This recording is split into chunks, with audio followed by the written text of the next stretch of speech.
Good afternoon, everyone, and thank you for tuning into our third panel of the day here at TBRcon21. Again, I'm your host, David Walters.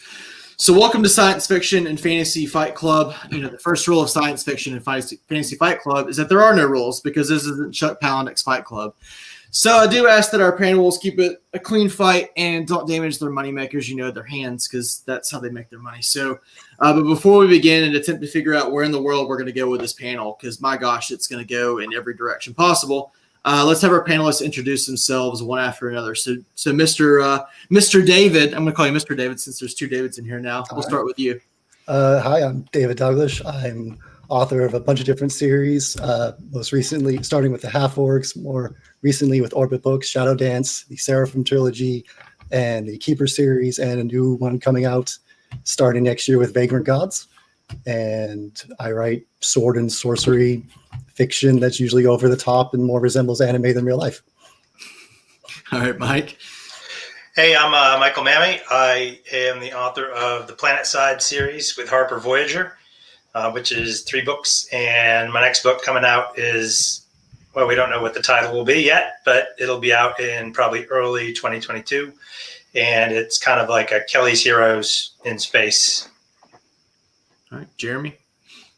Hello, I'm Jeremy Szal. I'm the author of the Common series from Gallant. The first book, Stormblood, yay, came out earlier last year, about 6 months ago, and the sequel, Blind Space, is dropping in October. It's pretty much mashup of military science fiction, space opera, weird cyberpunk, and weird gothic cyberpunk. Basically, Michael describes it better than I can. It's like his series, but 15 times darker, according to him. So, and I think that's appropriate. So, and so it's character-driven stuff, and the sequel's dropping later this year. Awesome. Sam? I'm going to try to talk and hope that you can understand. Everybody else says, sorry. Hi, everyone. Sam Hawke. I am a fantasy writer. My series, The Poison Wars, first book of which is City of Lies. The second is Hollow Empire, which came out in... Bless her. Sorry. I mean, my it froze on the right image. So I had a very unstable internet connection and only partially wrote this book. So sorry. Hello. It's nice to see you. If I drop out, my apologies. Hi, Rob. Hi, I'm Rob J. Hayes. I'm a self-published author. Am I the only self-published author on this thing? No, we've got kind of. No, right. So yes, I'm one of the two self-published ones. Author of many books at this point, including we'll go with the War Eternal series, which is there's a picture of it behind me. And the martial art inspired, which is probably a bit more relevant here. Mortal Technique series, including Never Die, and the book I released just yesterday, Pawn's Gambit, but I don't have any physical copies of that one yet because Amazon don't like me. All right, Alexander. Hey guys, I'm Alex Darwin. I'm the author of the Combat Code series. I'm currently working on the 3rd book of that series. It's a mixed martial arts inspired dystopian series. Yeah, that's it. Awesome. Sam, are you with us? No, still not. we had the same issue with Scott Oden yesterday, and Christian Cameron was just asking if they live next to each other because bless it, Scott dropped out like 30 minutes in. Oh no! Can you hear me at all? Yeah. My dumb face, but you can hear me. So I want to start out with an easy question. Who wins in a fight, J.R.R. Tolkien or C.S. Lewis? Like the guys. I feel like this is sacrilege. I feel like Tolkien is probably still writing the background setting, so he gets his ass beat. Are they using weapons? No. Fisticuffs. Fisticuffs? How big are they? I have no idea. How big's Tolkien? How big was Tolkien? How big was Lewis? We should go by their author photos only, so they're like both like really old and looking prestigious and fancy. We need a tale of imagining the two tape. old dudes poking each other with pencils. That's all I can get. Yeah. What year are they fighting in? Are they like 80? In their prime. You need to establish first: are they being raised as zombies, as skeletons, as ghosts? I think I like we're all Rob forgetting Tolkien that better. Tolkien was a soldier, so I'm pretty sure he would win. That's true. He actually did fight. Right. I didn't. We'll go with that. That and C.S. Lewis was like a huge Tolkien fanboy himself, so he'd probably throw the fight. Yeah. All right, I'll go with another They one. were We'll go both with kind of. Huh? They probably boxed, right? Like most wealthy private school boys in that era of England. Maybe. Hold on, let me Maybe they Google have an Tolkien's excellent match. boxing career. I'm doing This that. house I've Not got to- to spend the entire hour talking about Tolkien's boxing career. I like it. Thank you, Google. All right, so I'll go with live authors then. Stephen King or George R.R. Martin? Yeah, Martin. Right. He's got the weight Yeah. advantage, surely. No. King Scrappy. I'd go with him. I could see King being pretty scrappy. He survived didn't he get hit by a car? Yeah, I he's feel like a wily. man. He's a tough guy. Yeah, right. All right, I'll go with one last one because this is just stupid. I just had to write them down. I thought they were funny. One last one: Han Solo or Captain Kirk? Oh, that's Solo. That's not even I'm hard. Solo. No. Yeah, it's 100%. Solo shoots first. Come And on. yes, I guess. Although, to be honest, can anyone survive the Kirk two-handed chop? That's what I was gonna say. This thing. I mean, Solo hangs out with like a Wookiee all the time. I'm pretty sure he's used to way worse roughhousing than that. Did you find the boxing stats yet, David? I did not Google. I can find out right now. Disappointed. You said you were going to. Tolkien's boxing career. All right, go. What we got? Captain Kirk beat that.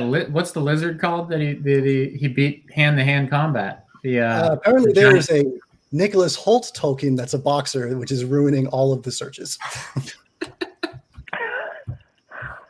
I'm not sure, Alex. Does anybody else know the answer to that question? No, he beats up that giant lizard. It's called like a gore or gar or something. Now, this is all before my time. I'll let you guys. I'm not a Trekkie, so I'm I biased. was high when this stuff was released. Yeah, You I'm can't write not a big science fiction Trekkie and either. not know about Kirk's fight against lizard guy in the mountainside. Yeah. I know the one you're talking about, but I have no idea what the lizard was called. Yeah. I'm a bad SFF person and have never seen any episode of Star Trek. I've only seen no that fight person. for people to make fun of, so I could not tell you the legitimate lizard's name. That's it. I was kind of like forced to watch Star Trek when I was homesick in elementary school because my dad would record it and watch it when he was off from work, and so I'd just be at home like clammed up on a couch watching Star Trek. You're not forced to watch Star Trek. You're given the gift of Star Trek.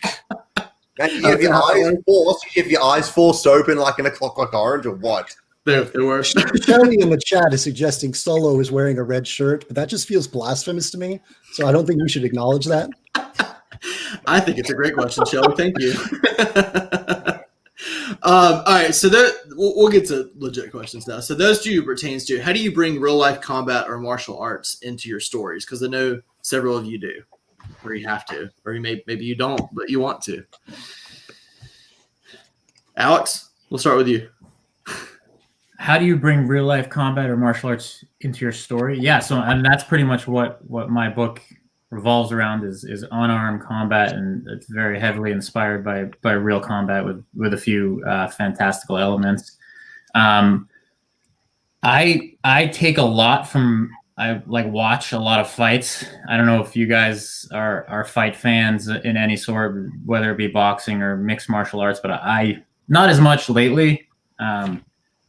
But I watch a ton of fights. I mean, I practice martial arts too. I teach martial arts, but really from like even down to the promotional aspects of fights, like how if you watch like a UFC, like how do they promote the fights? Like what do they concentrate on beforehand? It's very similar to like creating a character. Like they create stakes with the promos.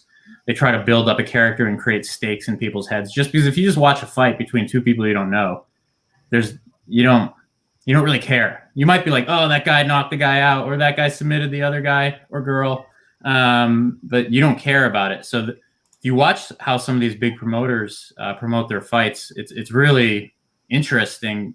Again, it's about them, how they create the stakes. They really elaborate on the backstories of the characters and make it, create an underdog. They might create an underdog character and then create like someone who's favored to win. So that's a big part of it. As far as the actual, writing the scenes, I kind of walk through it in my head I write in third person, but I walk through it from a first person perspective. And then I kind of just go and then I throw it all up, and then, everything else comes out in editing. But usually I try to view it from a first person perspective. Sam? Yeah, I happen to write a series in which my main characters are not fighters, despite my personal interest in martial arts. So in my case, for the Poison War series, because neither of my two point of view characters are really martial arts trained or interested, and they're living in a society in which violence isn't really celebrated in a way that it might be in quite a few other fantasy societies, which made the challenges were really about, when they get involved in fights, making them a realistic portrayal of how somebody with minimal training can respond to physical threats, which is a different sort of exercise to doing something like Alex is doing, where you're trying to make a fight exciting between two skilled combatants. So like when I'm writing fight scenes in general, I want them to be realistic, in the sense that obviously there's nothing more annoying than, as a martial artist, reading a fight scene that people are doing. So I do, make my husband do things with me.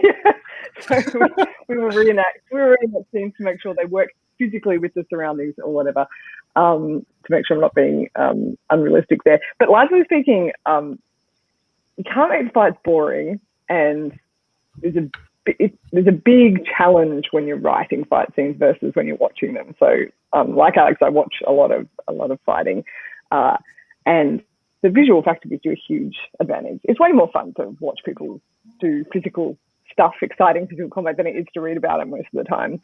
Because when you're lacking that visual element, you can't just describe exactly what people are doing, or it's incredibly boring. So yeah, it's like Alex said, it's about using the fight to tell story, which means you need to be invested in the people, and you need to be thinking about how to make the fight interesting for a reader. There's nothing more off-putting than reading people describing the names of moves as they're coming into a fight scene, or just feeling like you're just watching a list of activities that people are doing. There's nothing about that that's interesting.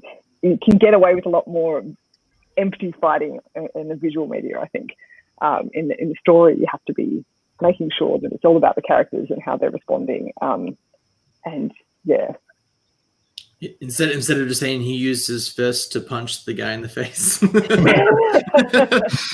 he used his foot in a motion that kicked him. Yeah, that's right. It's got to be about how the characters are feeling and how they're responding to the fight and what's brought them to the fight. And yeah, I mean, there's a whole bunch of, obviously, I talk for ages, there's a whole bunch of tricks you can do to make things more interesting on the page, rather than just describing moves. And some of that is about being interesting with how you're using surroundings and how you're using sort of items and weapons and props around you to kind of give something different to the reader when they're reading it, especially if you've got multiple fight scenes in the same book, which you don't want to sound sameish. Mm-hmm. Yeah. So Mike, so question to you, so in the similar vein, but as far as like from a combat standpoint, how have you taken maybe some of your experience and put it into your novels? Yeah, I don't write a lot of individual fight scenes. I do write a lot of combat scenes, and having spent 27 years in the Army and traveled to every place on the planet where you don't want to be, I try to bring that across.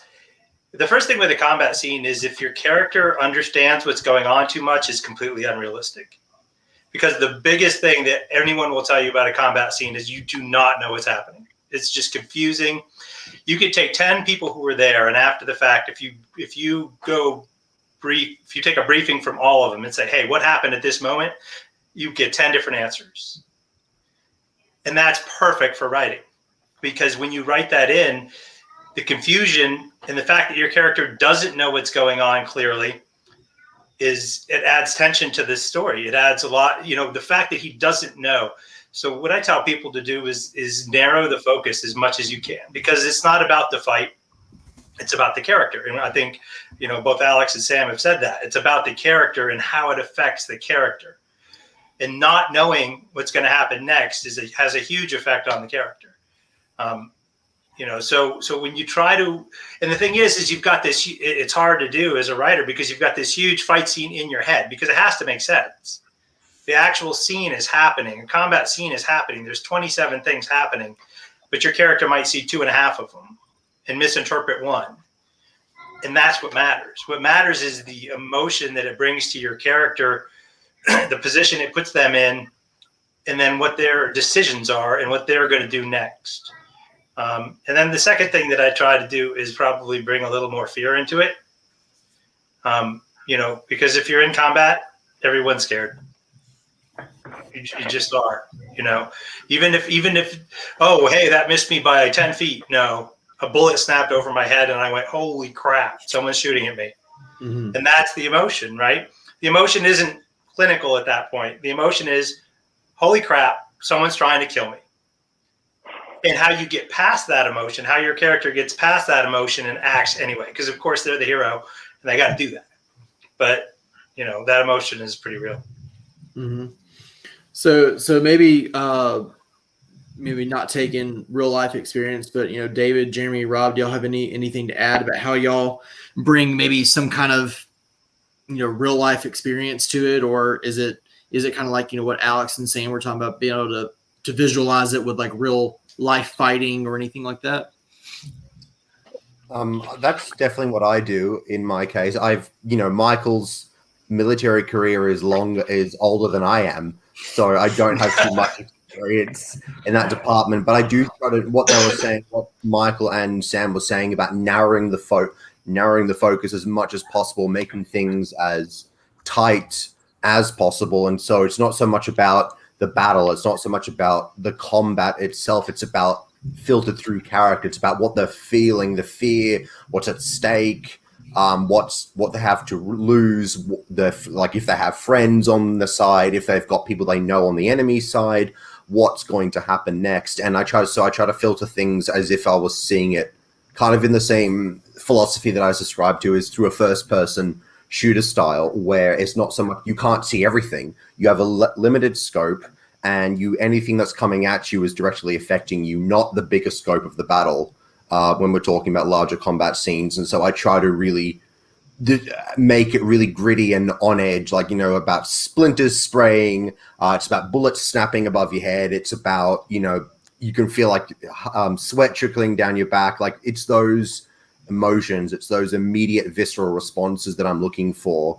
That's why I love J. Abercrombie's fight scenes so much, because he has no interest whatsoever in doing any sort of grand battle. It's all about the visceral moment. It's about the teeth and the mud and the blood and the sweat and the hair, and that's what I'm looking for when I'm writing fight scenes, is to really dilute that experience and filter it through one person. And that's why I write so many of them, because I think it's less about making any grand statement, or about doing battlefield tactics or anything like that, because I'm not really interested. And I honestly, I've got no combat experience, but what Michael was saying, that when you are in that moment, any sort of plans or any vast just mental monologues that you might have go out the window, and holy crap, someone's shooting at me, that takes over. And at least that's a sort of what I subscribe to. And so I do try to make fight scenes as punchy and visceral as possible, and make you really care about what's going to happen. And the best way to do that, in my experience, is to just filter it through character as much as possible, and really make you care that way. That's my perspective. David? And the question over it being realistic, in that I think there's a difference between it being realistic and it being believable, which is, 'cause my fights aren't realistic. I mean, Voidbreaker has a guy that can shoot fireballs with his hands, fighting a shapeshifter, fighting a bird assassin wielding a scythe made of shadow. There's nothing even remotely realistic about this fight. The question is when the person reading it believes it. And if they're going to believe it, it's because what you are conveying to them is something that they can grab a hold of, which is either going to be things like emotions or a narrative. So if you want them to feel like they're in the fight, you hit them with the emotions. The fear Michael talked about is a great one. The uncertainty, trying to find out what's going on, the desperation as a fight starts to shift or they start feeling themselves either not doing things right or people start falling or getting injured.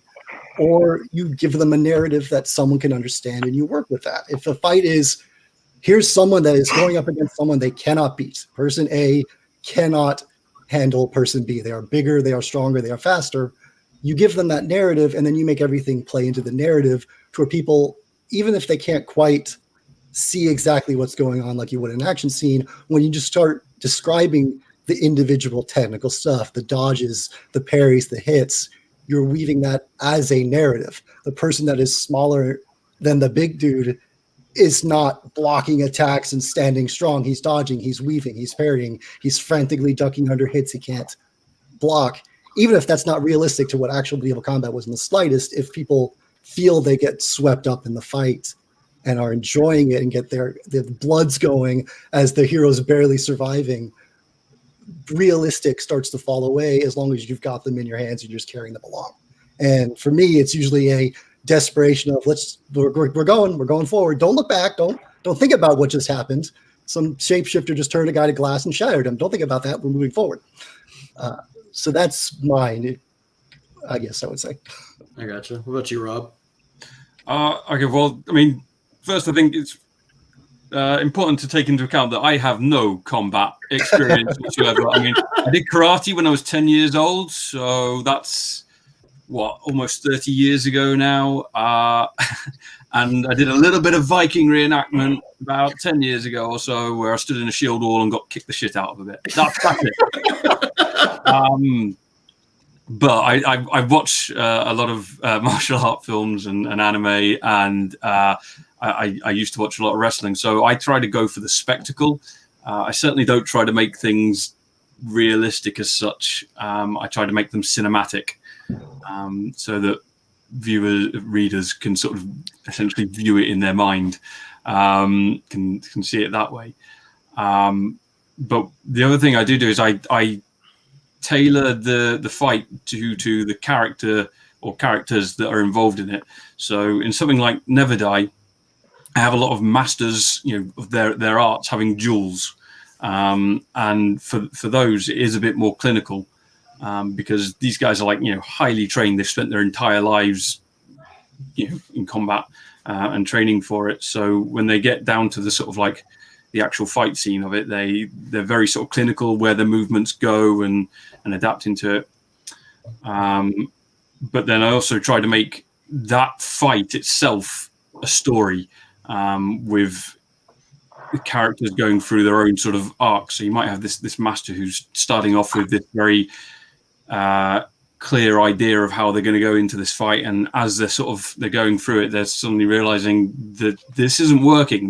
They're not winning this fight, and they're sort of the fear starts to come through. So they start sort of very composed, and by the end of it, they might be ragged and sort of desperately trying to scramble away and everything, and try to tell a story throughout each specific fight scene, so that even if you are being quite clear about what's happening in it, the readers will still get connected to the characters and to what's happening. And on the other side of things, if you're going for a battle, I just tend to have it as chaos.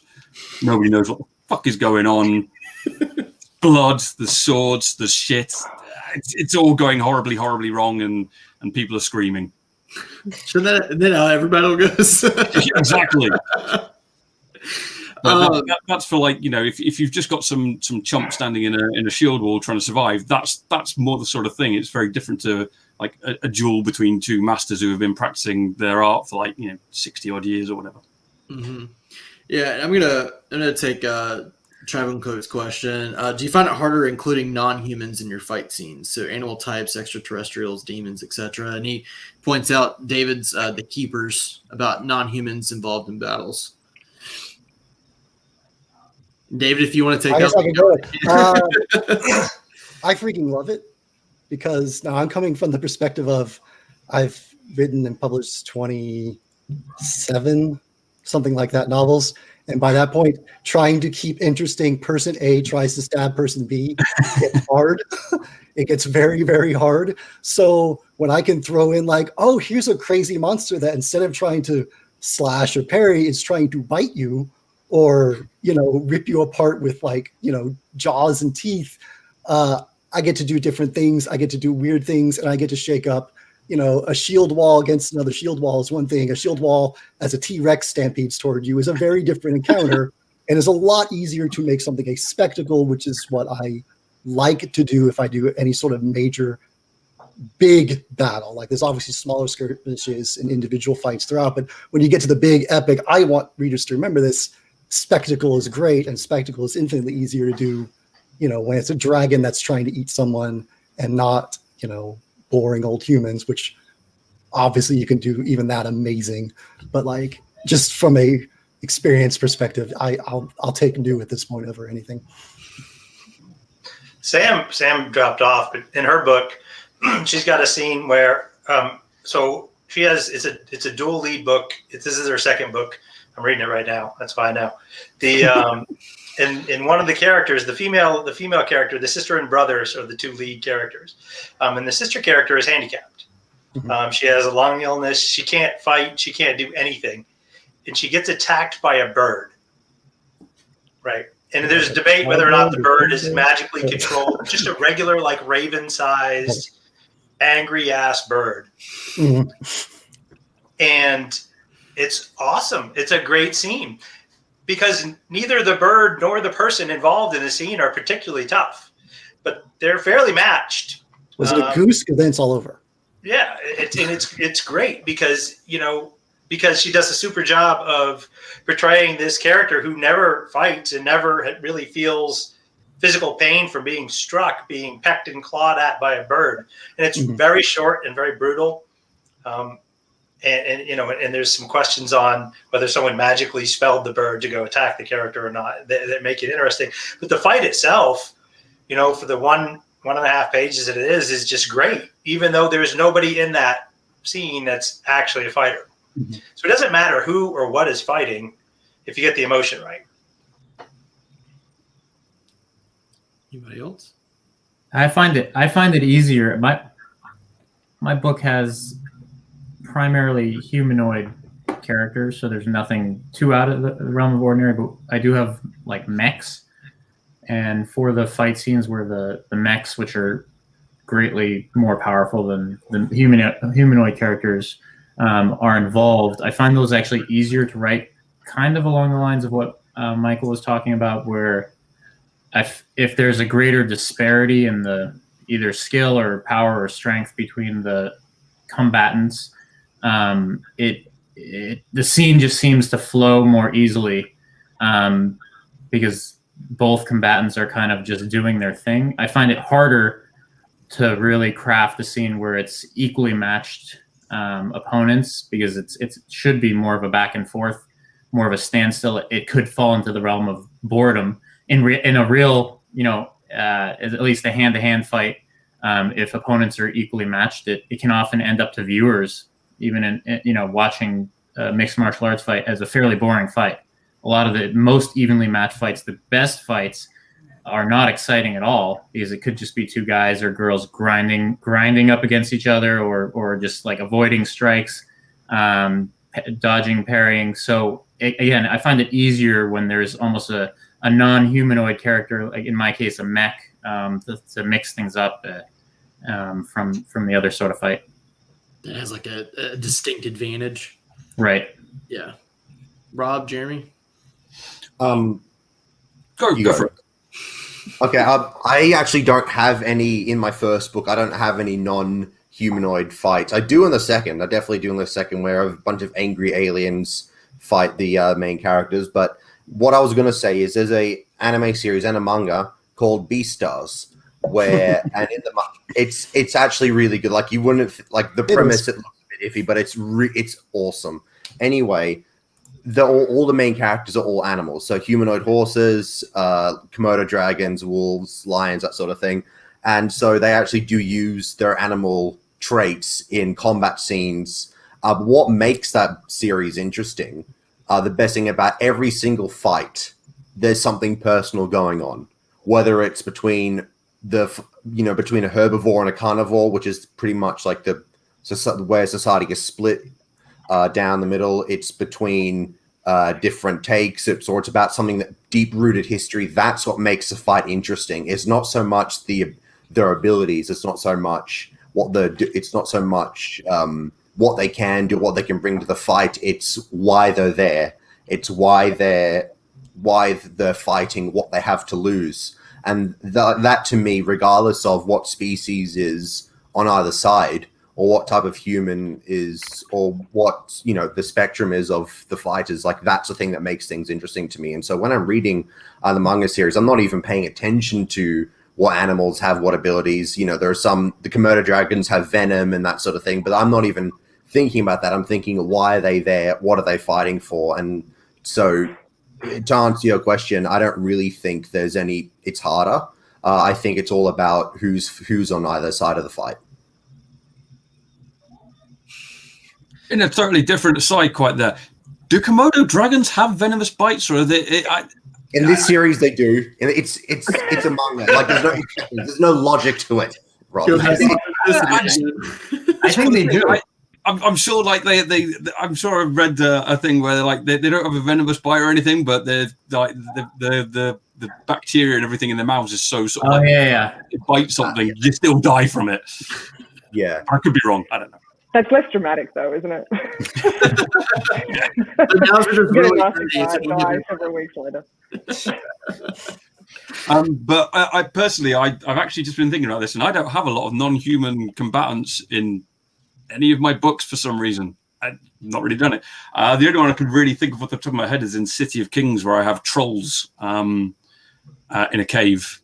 And I found it incredibly easy because I decided to structure the entire thing more like a horror film or something. So, all the lights go out and there's just these huge monsters just grabbing people and pulling them away and crunching bones and everything.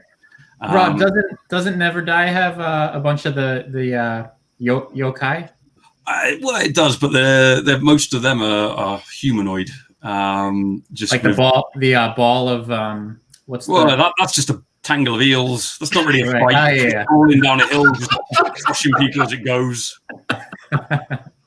But yeah, no, I just feel like the setting can cover a lot of that sort of failings. Set something in the dark and have it just as people running around going, I don't know what's happening, and then suddenly the friend side and gets killed. But yeah, no, I don't really have many non-human things apart from a tangle of eels, which I call a dragon because why not? Why not? Nobody really knows what a dragon looks like, right? Exactly. It looks like a tangle of eels. Exactly. Why not? This one does. All right, so I'm gonna go to this question next. Share your favorite fight scene from a movie or book or both, and tell us what makes it great for you. I love the fencing scene from The Princess Bride. So good. It's just an absolute classic, perfect one-take fight scene where everything is just done exquisitely. The actors trained with the best fencers in the world to get it that right, and they required them to become like amazing fencers just to get that scene right, and they had to do it all in one continuous take, basically, which is incredible because the fight goes for I don't know how many minutes, but it's quite a long one. It covers a huge range of terrain, and it's fantastic because it's not only visually beautiful watching the sword work, but obviously there's witty banter going on. There's character reveals happening at the same time. They don't use just the swords, like what I was saying earlier about keeping it interesting to observe multiple fights. They're using things around them and the bit where they jump through and swing around the archway, and the sword trivia that they're talking about as they go is all real stuff. Like they're talking about the different defenses and so on. It's all real, genuine sword fencing theory and practice. So you're learning as well as watching. But it's fun. It's beautiful. It works. Every move is a real move, and you learn things about the characters as you go. So that's my favorite. Who else? That scene from I recently rewatched Gladiator, which is one of my favorite movies. It's the scene where Maximus and his crew are supposed to be playing like the barbarians of somewhere, and they're fighting the legionnaires, and they're being cast as kind of like the bad guys to the crowd within the arena. And I just feel like the fight scene works so well because then, and Maximus is still in disguise now. You don't know, the stakes are just so high because he's this famous general. He's still in disguise, so that's like behind the scenes. That's something that could happen, and then again, it's about expectations to the crowd.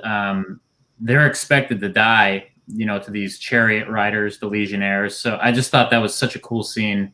The action, of course, was incredible. The cinematography was incredible, but I think again, it's the stakes of Maximus's identity being hidden, along with them being, set up essentially to be the underdogs, where they're supposed to be crushed by the legionnaires, and of course they end up winning. That I really love that one. I've got two, but I'll be really short. The beach scene in Saving Private Ryan, just the pure confusion and what they do with sound, where the bomb goes off and then he can't hear anything else. So you get this sense of disorientation. There's a guy running by carrying his own arm, and so it's completely brutal. And you don't really know everything that's going on. You're just getting it in snatches and pieces, and I love that.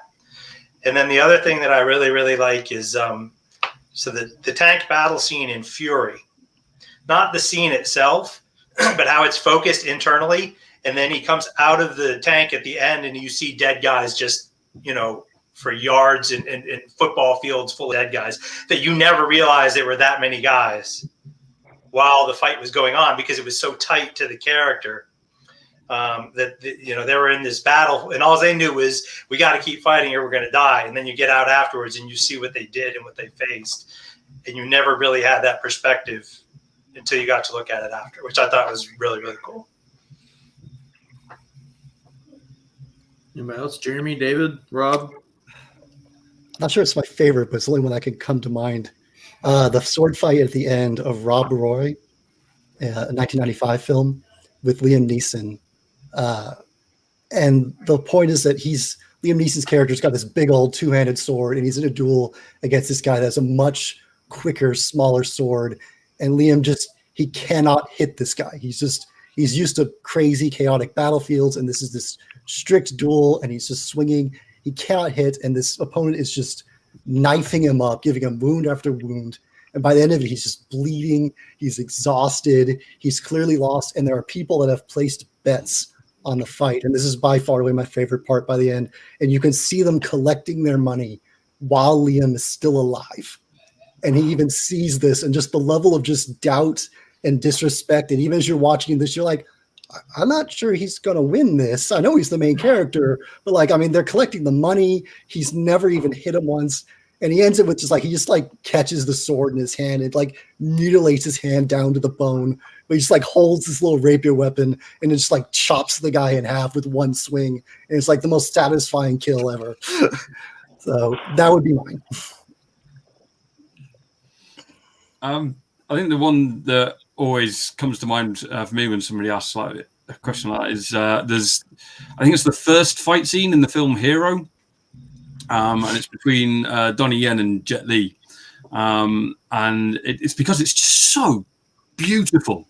It's set in in a tavern, an open air tavern, and the rain's just falling down, and they do pretty much the entire fight scene almost in their head as it's not actually happening. It's just they're staring at each other and imagining the moves, how it's all going to go, and then you finally sort of doing it. Oh, it's beautiful, and it is. It's so gorgeously shot, and it's between two absolute masters of what they do. It's glorious to watch. Jeremy? I've got to go through a few unorthodox. I've got an unorthodox selection, actually. The first one, I'll just run through really quickly, is a hallway scene in the movie Old Boy, the Korean one, not the American remake. Let's not even get into that. It's literally shot in one take. The dude's got a hammer. That's it. But he's so full of rage that he doesn't care. Like, these guys are coming at him. He doesn't care. He's just hitting them, just going past them all in one glorious take. Another scene is in Children of Men. It's not so much a combat scene, but it's done in one take. And I come from a film background, and so I kind of I notice a lot of the technique more than the actual fight. And main Clive Owen's character is literally running through a battlefield to get to this girl who's one of the only people in the world who is pregnant. And it's just frantic. Like, there's guns going off, there's buildings being destroyed, there's rubble coming around, but it's all done in one take right behind him. At one point, a single fleck of blood splashes on the actual camera lens, and it doesn't actually get wiped away. Like, they actually continue it while they're going along. And it's just, and it actually feels like you're smack right in the middle of the battle. And the character, as far as I can recollect, never actually really fights. He doesn't kill anyone or hurt anyone, but he's actually just going through this battle, and it's just breathtaking to watch. Like, I saw that and I was holding my breath the entire time. But one of my other favorite fight scenes, because of how unorthodox it is in the first Sherlock Holmes movie, where Robert Downey Jr. is just beating up this guy, not really beating it up, in this Irish pub or something like that. And this is a hunk of a man who's literally meat, just made of meat. And he's just staring at him, and they all think, oh, surely he's going to win. Surely the other guy's just going to squash this puny, this other guy. And Sherlock Holmes is just seeing what he's going to do. And he plans it like 15 steps ahead. He makes his ears rings. He trips him up. He kicks him backwards. He headbutts him, all this stuff. And it plays out in slow motion, one at a time. And then afterwards, he actually executes the moves, and it's done in like 3 seconds, and just kicks the guy down out of the pit, and everyone just goes quiet, and it's like, where did that come from? And Sherlock Holmes is like, okay, my work's done here, and just takes a bottle of booze and just walks away. And it's just hilarious because it's just executed so well. Like, it's just a master of their craft. So I really fun trick too, right? Because you can slow it down so you can actually see what the hell's happening. When realistically, when we're talking about realism before, like, obviously fights don't generally go for very long. They're usually over in a flurry of confusion. And so, yeah, you can use visual tricks. I think it's really telling that we're all picking movies, not books. Because, like I said, fights are better than books. And I'm going to add an extra one because Jeremy reminded me, but of obscure fight scenes. In Grosse Pointe Blank, which I don't know if anyone that's good. Is a great movie. Sorry, child interrupting. There's a fight scene between John Cusack and Benny the Jet in a school corridor with lockers. And little known fact that Benny the Jet and John Cusack run a martial arts school together. They're really good friends. And they ran that fight scene as them just literally just going at each other. It wasn't a choreographed fight scene.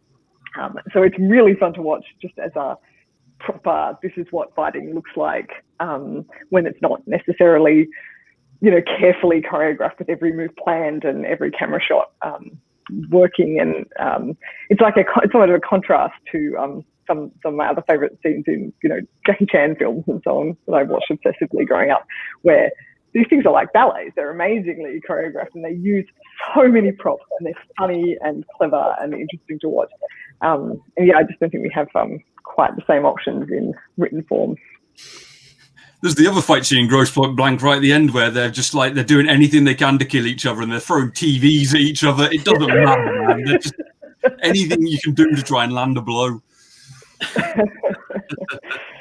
a great movie, by the way. If you haven't seen it, you should definitely watch it. Awesome. Next question comes from Nick. What is the strangest thing that you've had to research in writing a fight or battle scene? I won't share that because I'll get arrested. Well, now you have to. Yeah, I know. I don't do any of that. I make it all up. David, Alex? If I'm researching stuff, it's usually really boring things like what in the world would they be eating right now? Or what clothes would they be wearing that makes any sense for this time period and setting I've created? Usually I don't need to research the fight scene. For me, the fight scenes are I go on a walk and imagine in my head 50 times, and then a month later I write it. So, yeah, for me, Combat Codes does have a large fan base of martial artists, specifically who kind of practice martial arts. And I do use some of the Japanese terminology for certain techniques like judo, as well as traditional Japanese jiu-jitsu. And that's oftentimes, although I teach Brazilian jiu-jitsu, I don't use that terminology. So often I have to go and make sure I've got my shit together, so people aren't going to call me out on it down the line. As well as the actual, I guess you could call it choreographing of the action. I really need to go over it. And I guess that's less research and kind of just playing it over in my head and making sure it works, so that people aren't going to call me up and get mad. Yeah. When JITS guys know that you're a JITS person writing stuff, they're very, very careful to analyze the bar is the standard. Right. And I've gotten angry notes from martial arts practitioners being like very specific about something that, no, that would never work, didn't you? You know, and I'm like, well, there is a big element of sci-fi fantasy here, guys. It's not like these aren't actually humans fighting. So I always have a pass. Like, I think I had in my book, there was like a 10-year-old kid who was, I think he's like 300 pounds. It's just something, and they were like, that would never happen. I was like, well, it's not a human, so there you go. It's not. It's called fiction, as it is. It's kind of what David was saying before. It's about making something realistic in a realistic book sense, which is not the same as realistic. Yeah, but it depends on where you come at it from as a reader. A lot of that is where you come at it from a reader, right? Yeah. I can't watch most war movies because the anomalies in them are so ridiculous that I get to the point where I can't suspend disbelief, and then I'm out. Yeah.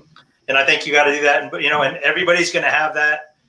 The more you actually knew about a certain style of fighting, the harder it would be to read somebody who didn't write it really, really well, I think. Yeah, that's right. And we've all got our personal bugbears. Mine is tiny, little, skinny women delivering things with more force than is possible, without a supernatural element. Because as a tiny little woman who largely has fought much, much larger people, like this room is very representative, right? The one girl in the room full of dudes. This is my entire, 35 years of martial arts experience. So like I'm very keyed into what your realistic limitations are when you are much smaller than somebody. And yeah, my personal thing is watching, like, does the girl have to do we have to cast an actress with little tiny twig arms to be delivering these super powerful blows? Like, that's why Gina Carano in Mandalorian is perfect casting, because you look at her and you're like, she's a fighter. She could mess you up. Like, she would. I'm not saying that people can't be fighters, because of course they can, but they fight differently and they deliver force differently, and you have to use force differently when you are much smaller than somebody. Absolutely. All right, so the next question we've got is from Book Invasion. Do you construct fight scenes with the final move in mind first and work backwards, or do you write it beat by beat sequentially? We're using big words. Sequentially. Oh. My laundry is ready, apparently. That's mine. That's my laundry. Sorry. Right outside my office. It's going to go on for like another 10 seconds too. I'll talk while it's happening because that makes the most sense. Both for me. I write it beat by beat sequentially because it has to tell the story. But but I know how it's going to end, because if I didn't know how it's going to end, we wouldn't be there. I mean, the good guy, I know how it's a fight scene. You have to know who wins going into it, because your whole book is, I don't understand the question. I'm sorry. I don't see how you could do it without knowing who wins, because, if the hero dies, the book's over. I've killed people that were supposed to live in fight scenes all the time. So really? Okay, well, there you go. Someone who goes into it, into entire books with a very much a Gardner ideology. I have no idea what's going on in most of my books until I write it. My characters don't surprise me. I surprise them. Somebody else said that. You stole that, brother. Yeah, Joe probably said it. Yeah, I did. It sounds like a bit of a threat, though, doesn't it? No, I do plan how I want them to end, because I don't personally I prefer to write fight scenes with a more plot subtext to them. So someone. We've had we've sustained a lot of losses. We've been beat down. We haven't had a victory. How do we make this fight scene as epic as possible? How do we make it feel like a win? How do we make it feel like we've gained something? And so I always try to make sure that I'm incorporating that other element into it. And so I do very much construct fight scenes with a final idea in mind. Yes, this is what's going to happen in the end. This is the outcome. These are the losses we're going to suffer. This is what's going to result in whether we lost or won. This is the emotional feeling we're going to get. Yes, during the fight scenes, I've had a few characters, be injured, like this other person that wasn't supposed to get the hand cut off, did get the hand cut off, and a few other things like that. But for the most part, I do very much plan what's going to happen by the end, like the emotional result of the scene, like what you as a reader are supposed to get out of it and what it means for the plot is very much constructed.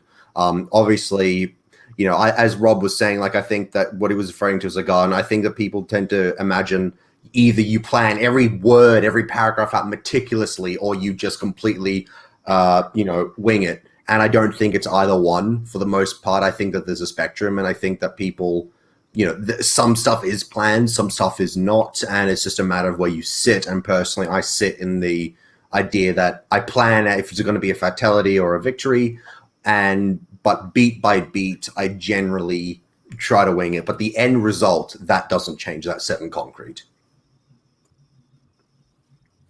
Anybody else?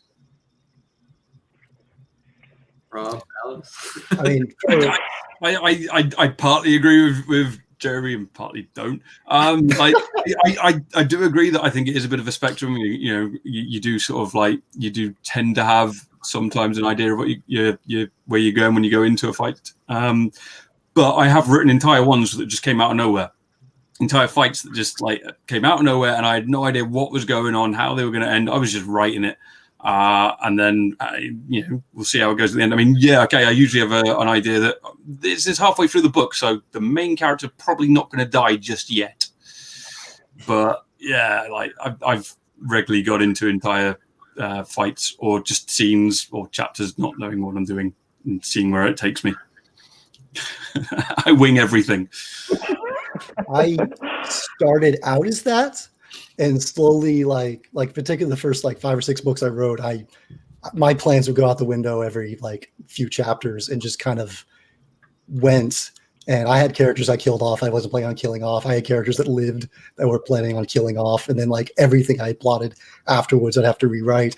I am not that writer anymore, generally, because that makes it a nightmare to try and plan more than one book ahead if you never even know who's alive at the end of it. And you have to sell it to the publisher. You got to sell it to the publisher. I mean, I'll still every now and then be like, you know what? I think it's time this character dies, even when I wasn't planning on it. But at this point, I will generally have the core scene in mind, the confrontation. If it's a hero versus a villain, I'll have an idea of about where it's at, why they're fighting, what the emotions are. And then I'll go to the start of the fight where I've put all the pieces in play. And then I will try to basically get from point A to point B. And sometimes get in trouble when it's clear that point B is never going to arrive unless I break a lot of things. But usually then I'll just start tweaking things, either the start or the end, until I get a concise little path of battles and conflicts going from where everyone started to the big epic payoff that I want people to have. And then usually that payoff stays the same, not in my earlier books, but definitely now. So I definitely see both perspectives. It can sometimes be fun just being like, oh, main character A is dead now. Well, time to replot all of books 2 and 3. Yeah, I reckon I haven't written enough books yet to know my method in general. But I've certainly had a few different ways of writing fight scenes. A couple of times I've had like a kind of a theme for this fight is going to be between these people and it's going to be in the dark, for example, because I know that there's something I want to use about those characters that makes that interesting. Or in the case of my second book where I had written a book and then had to write an entirely different book, but wanted to use some of the things from the first failed draft. And a couple of times that thing was, this was a really cool ending thematically to a confrontation. How can I use that again? Noting that I no longer have that character, for example. So in that case, I had a whole fight scene that I wrote only knowing the end point, because I wanted to use the same thematic ending, the thing that was important to the character doing. I'm trying to do this without spoilers. The thing that I wanted the main character to do, because it tied into the broader theme of the book, I had to recreate with a different opponent. And so that one I definitely reverse engineered. But in terms of actual writing it, usually what happens is my characters are in a situation and then I work out, if I was this person, what's the next thing that I would do in this situation? And so I work through the fight, like literally like I'm in it, as in, we're in a tunnel in the semi-light and there's water, and what would I do to distract this person to get here, and where would I want to be, and so on. And so I kind of plot it out like that. So I might know what the end point will be, but in terms of how the actual fight goes, I try to work out legit, what would I do? Anybody else have any thoughts? Alex? Yeah, I think I'm still learning exactly what I do. I do tend to be a bit more shoot by the hip. I think on the Gardner side of things overall as a writer, I'm not really good at outlining. I probably should be better. I'm not good yet. As far as the fight scenes, I generally know what's going to happen. I kind of treat them a lot like any scene where I kind of I need to know somewhat what my goal is, but that's not always the case. There are scenes and fights where characters have lost that I thought were going to win, and it works out better, and then it might come out in editing. So yeah, I'm a mix on that. I think I'm somewhere on that in the middle of that spectrum Jeremy mentioned. Gotcha. Next question from John Bob. Is there anything in particular you have to consider when incorporating magic or futuristic tech into a fight? Does it fit within your world and the rules that you have created within the world? If yes, go for it. Go nuts. You have to adjust everything in your world for your tech, though, or your magic, right? So my big pet peeve with this is soldiers that are stupid, right? And I'm gonna pick Robert Jordan, okay? Because and look, God rest his soul, he was infinitely more successful than I will ever be. Let me just say that up front. But his battle scenes were ridiculous, right? Where these magicians are chewing up tens and tens of thousands of guys, soldiers, right? Just regular soldiers getting chewed up by magic. And the soldiers don't change what they do. They just march to their own death. And they don't try to do anything different. They don't run away, which is just completely unrealistic. Soldier, every person in a fight has a response mechanism that they're going to try to save their own life at some point. Even the most disciplined soldiers in the world are only going to walk into machine guns for a minute before they figure out, hey, this is a really bad idea. I shouldn't walk directly into the machine gun, right? I mean, you do have points in history. I mean, you have the Charge of the Light Brigade in 1939 where that actually happens, or not even 1939, wrong war. 1950, where you have the charge of the light brigade and they run into the machine gun and they haven't seen it before and it kills everybody. But you're only going to do that so many times and for so long before you evolve your tactics, whether you want to or not, because your soldiers are going to start doing something different. Like the more, and if you look at the history of warfare, sorry, good history nerd, master's in military history, sorry. I'm going to nerd out for a second. If you look at the history of warfare, the more dangerous the weapons get, the farther apart everybody on the battlefield spreads. Okay, so the more dangerous it gets, the further apart you've got to get, because you can kill more people with one shot. And if you had magic or you have tech that is going to allow you to kill a whole bunch of people, if they get too close together, they're not going to get too close together anymore over time, unless it's the first time they've seen it, in which case they won't react and they'll all die. But they're going to react to the new things on the battlefield.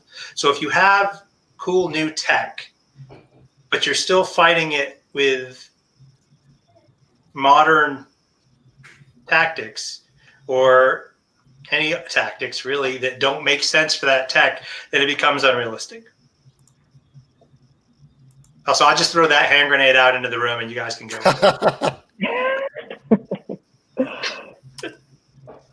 Yeah, so I guess it's the same as like people not using their pre-established magical abilities in fights as well, because it's not convenient to the plot for them to be able to do this thing. Mm-hmm. It's very annoying. Sometimes it's just, you can tell the writers is like, I need them to not use this, and they haven't really bothered to provide an in-world reason why they can't use the power that we've already established that they have to end this quickly or whatever. And so, you know, if you get yourself in that situation, you have to think of a reason why the person can't do the thing that the reader already knows that they can do. Otherwise, it's going to feel, again, unrealistic in the sense of realism. We also call that the last scene in Suicide Squad. Where she's like the most powerful person on Earth and decides to instead to fight them with karate. Going a little bit back away from Michael's grenade and more to what Rob was saying, I'm a very big fan of establishing rules and basically playing within them. In my world, like, there's no magic because it's all space opera. It really within the boundaries. You know, space opera is basically fantasy in some ways, but what I'm saying is that I discovered pretty early on that there's only so much fun and variety you can have if people are just shooting at each other. If there's just gun warfare, there's only so much variety in the combat. And so I decided to add, you know, axes, knives, blades, shivs, and that sort of thing. But some people responses were, well, it's the future. They're in space. Why are they all pulling out swords? And the answer to that is, my answer anyway, that armor has shields that can deflect gunfire, but it can't deflect blades. You can just stab someone straight through and it goes through the armor. And so that was kind of my way around it. And so I was able to have scenes where people were hacking at each other and having these sword duels and sword fights, that sort of thing, even though they also have plasma cannons and light rifles and that sort of thing. But yeah, I'm very much within basically establish your rules, stick with them, and you should very much be fine. Honestly, I apply to the rule of cool if it's fun, if it's cool, if it's interesting, I go with that. I'm not too worried about the quote unquote realistic dynamics of it. As Sam was saying, I want it to be more believable than anything. And if I can just set those ground rules, then that's all I need to really think about. Like, for me, the big thing is to try and avoid something kind of tied to what Michael brought up in that, like, why aren't people reacting to this? You know, if these wizards can blow up an army, why is the army not reacting to the wizard? And that's tied to a personal pet peeve of mine of when someone has something that's super powerful or good or amazing, but they use it exactly once and then never again. Like, oh, I could obliterate this army with a spell, and I do it for this big moment to win, and then the rest of the movie series or trilogy or whatever, I just happen to forget I have that ability. And so when, you know, if people only use epic things once and then forget them with amnesia that they can blow up armies, of course the armies don't evolve or change because they're not only encountering it when the author gets stuck and decides to pull it out. So generally for me, because I've got warfare, I've got like wizards, standard D&D wizards that could blow up armies. Generally, the safeguard is you put them on both sides. And then you have the crazy powerful people fighting the other crazy powerful people while the lower power level people fight the other lower powerful people. And then you make sure you have characters in both sets that the creator cares about, so you can bounce between them and make them care about all aspects of a big fight. And then if you have like a smaller duel, like, you know, if you have a wizard versus wizard duel, you can have a lot of fun and go crazy and have ice versus fire and blow stuff up and whatnot. And then you just try to remember that everything you do, everything you reveal, like, oh, this tech, they can, like, oh, this person has leg blown off, but look, they can reattach it and put this goo on it and everything's fine. Everything you do, you have to acknowledge that someone's going to know where it is the next time something similar happens. Every tech, every spell, every magic you do. Harry Potter and the little time turner thing is the perfect example of that. If you can go back in time to fix things, why aren't you doing it to solve the problem in part 1, part 2, part 3, part 4, part 5? Why is it only done and forgotten? So if you're going to blow stuff up with a fireball, make sure that people still know that a fireball exists later. You're going to heal people, have cleric magic, giant mechs. They're going to expect the giant mechs. So it makes sense. I mean, in every fight scene, all you need to do is make sure that your mother's name is Martha, and shout it out, and you'll win. We'll come to an end. That's all you need. That's the magic of it. Little known fact, yeah. Oh my gosh. Yeah, because I mean, think about it though, you know, going back to David's point, you know, going back and looking at why didn't they just do this from the beginning? Well, then you just wouldn't have a story. You're not going to fix it, and then you're done in 5 pages. You know, arguably though, you don't have a story. That's the point. Yeah. It is your responsibility telling the story to not introduce something that breaks your own story. True. So, I mean, yeah, obviously, like, oh, why don't they just go back in time and, you know, kill the villain when they're a baby? Well, I won't have a story. Like, okay, well then don't give them the ability to go back in time, or if you do, put some safeguards in for yourself. You can use send them back in time to protect the first person who's from the person that's gone back in time, and it's Terminator. Exactly, and then you get like. This is why I will never play around with time travel. Never touch it. I can't stand time travel. That's a minefield. I would never. Unless it's Bill and Ted, where it's just like, aha! I went back in time and prepared this key in my pocket. That's the exception. Yeah. You guys ruined my next question I was going to ask. Does everybody enjoy time travel? I actually love time travel. It'd be hard to write, but I have a real weakness for it in storytelling. If it's even if it's flawed, I just enjoy it. I like Chairman Hurley did a very good job with it. Yeah, the Light Brigade. Yeah, I'm actually reading that now. That's a very interesting use of it. She did a very, very good job of it. Goodness gracious. So I've got a cheesy question like I had at the beginning, because we haven't asked a super cheesy one in a while. So would you rather have a sword and a firearm, a sword or a firearm in a fight? You know which would win, but I'd ask you, would you rather be in a sword fight or a firefight? Well, I know how to use a sword and I don't know how to use a gun, so it's easy for me. Guns are point and click. Swords, you have to like have skill and stuff. So, guns, I guess. Well, I mean, because you got to think, you know, swords like hack and slash, right? You know, if you don't need to use it, you just at least just kind of do this motion, and you can also continue to run away. Yeah, you just do this and you run. Depends on your opponent, right? I think how many times out of 100 does a skilled someone who's practiced and a skilled sword fighter beat an untrained sword fighter? 100? Okay, with a gun, it's not 100. So if I'm the guy with less skill, I want to be in a gunfight because it ain't 100. I'm going to pick swords because I can probably outrun the person with the sword, and I don't think I can outrun a bullet. So you just got to run back and forth. I'm just throwing the weapon down and running. So like higher odds with the blade. So I'm just gonna pick that scene in the first Indiana Jones movie at the marketplace where the guy just gets his sword out, does all the moves. Indiana Jones is like, I'm done with this. Bang. The assumption is the opponent has the same weapon. I mean, if they've got a sword and I can choose, Yeah. gun. Yeah. Oh my gosh. Yeah. Had to end it on a cheesy question. So, but I just want to, first of all, thank you all for being here, but I want to go ahead and go through, starting with David. Can you tell us a little bit about what you got going on right now? Do you have any new releases, anything upcoming? And then where can new readers start with your books? This Voidbreaker comes out in February 8th, I believe, if I remember right. This is the third book in the trilogy. The first book, Soulkeeper, is a great way to start into it. It's probably the series I'm currently most proud of. So that would be the Keepers trilogy, starting with Soulkeeper. That would be my recommendation. And also, thanks for having me here. Absolutely. Mike?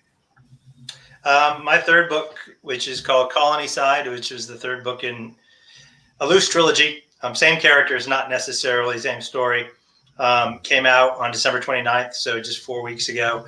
And if you want to start, the first book in this series is, I got to take my hand off the P, Planet Side, which, I should have thought this through. Blue book, blue background. But yeah, that's my series, and you can start. And then my next book starts a new series. Awesome. Mike's books are excellent, and I recommend the audio. It's particularly good audio. Oh, yeah, I have R.C. Bray, so if you're an audiobook nerd, definitely get that. Absolutely. Jeremy? Yeah, my book Stormblood came out, as I said earlier last year. It is the only book that I've had published, and it's the first in a series, so I imagine you're going to have to go with that anyway. As I said, it's the first of a trilogy. This sequel is out later this year, and the third book hopefully the year after that. And it's crazy cyberpunk space opera. So it's available in audiobook. Colin Mace does the audio, so if you're into that, and I know that David really likes the audiobook as a reaction. So yeah, that's good. Colin Mace is amazing. Yeah. I would call Jeremy's book more military sci-fi than space opera. So if you're a military sci-fi fan, I could definitely recommend it. He does the fight scenes and stuff really good. He has the cool tech. Like, I had to reassess my life as a writer after I read how it is the rule of cool. Like, I don't know if any of that crap would work, but it's just cool as hell, man. No, it's not going to work. But book 2 is a lot more space opera. Don't worry. It's a lot more weird alien stuff in there. But yeah, the mass market paperback just came out this week and came out yesterday in Australia. So if you wanted to get that one, you can get it. Sam? My book, I changed rooms because of internet connection, so I can't show you the cover anymore. But my books are City of Lies and Hollow Empire. They're a duology. The second book just came out in December, so you can get it anywhere. You can get it on audio, except for if you're in the UK or Australia, in which case you can't get the second book on audio, sorry. So there are epic fantasy murder mystery political thrillers, kind of. So pretty low magic. The first one's structured like a closed room murder mystery, and the second one's more of a political thriller. So lots of kind of intrigue and skullduggery and poisonings and mystery rather than big kind of fantasy set pieces. But I think they're fun. And although there's not a hell of a lot of fighting in it, the fighting is very informed by my own experiences. So I told about the scene where she fights a bird. When you were off, when you got dumped off. I told her she fights the bird. When I saw the question pop up before my internet connection went down, I was like, does it count if a bird attacks someone? I also lost a scene from the version that didn't make it through. I had a whole Princess Bride tribute with terrifying shark eels, which I had to lose, and that was very sad. All right, Rob. Okay, well, we'll see if this works because, as I say, no paper copies yet. But there you go. There's there we go. Pawn's Gambit, reflecting all of you people in the screen as well. Look at that; it's beautiful. That's my latest book that came out just yesterday. It's the second standalone book in the Mortal Techniques universe, which is basically a love letter written to martial art films, anime, and I mean, this one's got a lot of sort of Chinese fantasy vibes in it as well. So, yes, Pawn's Gambit. Buy it now. Alex? Yeah, I just got my new cover. I just got the paperback of that. Same artist actually as Felix Ortiz. yeah. Felix did a great Oh, job. very nice. It's kind of driving me crazy though, because the second book in my series is not going to be updated for maybe 2 months or as soon as Felix and Sean can get to work on that. So they'll be a little out of sync, but I'll live with it. But Combat Codes is it's a dystopian martial arts gladiatorial epic, and yeah, that's it. Awesome. Well, just first of all, thank y'all so much for taking the time out of the day to come chat Fight Club and all things in between. Especially the eels that Rob liked to mention, making it into a dragon. But also thank you to everybody who tuned in to our little panel. But stay tuned because in just about 44 minutes, our last panel of the day, the joys or lack thereof of editing, that should be just a blast. Because I know everybody that's going to be on it's going to just love talking about editing. But check that out and make sure to check out the rest of the panels this week. But again, for everybody here, just thank y'all so much for taking the time out. Thanks, David. Thanks, Appreciate it. everyone. Thank you. Thanks, David.